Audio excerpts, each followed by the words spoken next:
Nous allons parler aujourd'hui de fraction et on va s'intéresser plus particulièrement au sens que peut avoir une fraction. Alors avant toute chose, on va quand même rappeler deux petits mots de vocabulaire. Dans une fraction, le nombre qui est en haut, c'est le numérateur et celui qui est en bas est le dénominateur.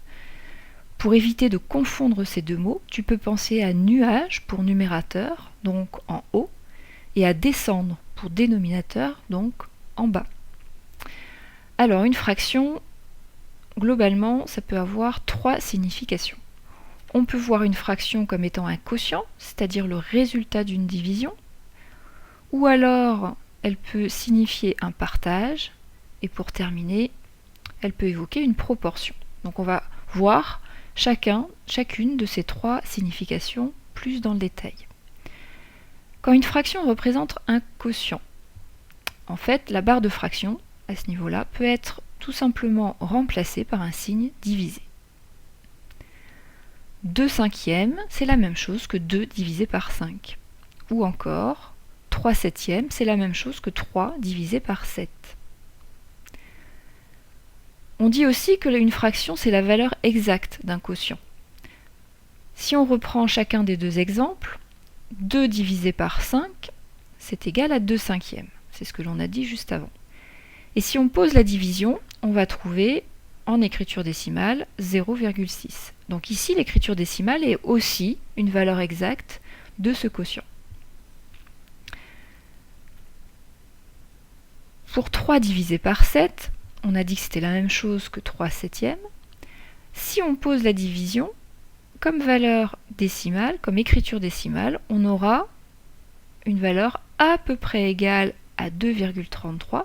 Donc ici, l'écriture décimale ne fournit qu'une valeur approchée du quotient, tandis que la fraction nous donne la valeur exacte du quotient, 3 septièmes. Deuxième signification possible, une fraction peut évoquer un partage. Soit le partage d'une unité. Donc dans l'exemple suivant, j'ai partagé une pizza en 6 parts égales, et sur l'image, on voit qu'il reste 4 sixièmes de la pizza. Alors il faut bien que les parts soient identiques si on veut raisonner de cette façon-là.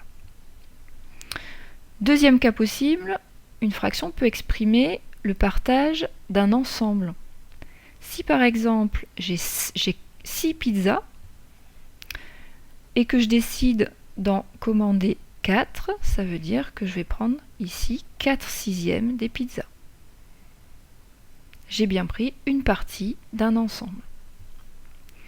Et dernière signification possible, une fraction peut vouloir représenter une proportion,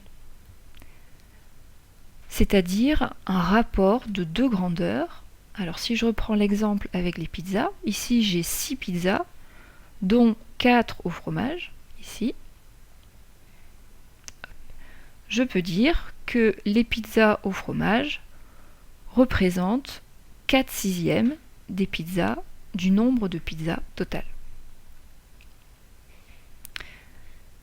4, c'est le nombre de pizzas au fromage et 6 est le nombre total de pizzas.